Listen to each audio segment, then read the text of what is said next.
في دربي جد اليوم، الأهلي السعودي يحقق انتصارا آخر على حساب الاتحاد بثلاثية مقابل هدف، ويواصل تصدره في الدوري السعودي.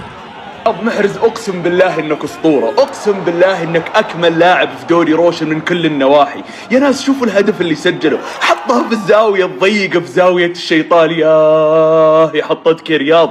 رياض في هالمباراه من اول لحظه لاخر لحظه هو اكثر لاعب ثابت واكثر لاعب متكامل. انا تخيلت بس لو رياض محرز فعلا جانا قبل 5 ولا 6 سنوات كيف كان ممكن يكون الوضع في الاهلي. ورغم ذلك رياض محرز اللي بهذا العمر قاعد يشيل الاهلي على كتافه ويقدم ملحمة عظيمة في الملعب، دفاع هجوم. اليوم الأهلي في الصدارة وقاعد يستمر بالمنافسة، للرياض محرز موجود بعد توفيق الله سبحانه وتعالى، ثم بقية اللعيبة تيجي شخصياتهم وأثرهم. لكن شخصية محرز اليوم كانت هي الأكثر حسما في الديربي وما استغربتها والله.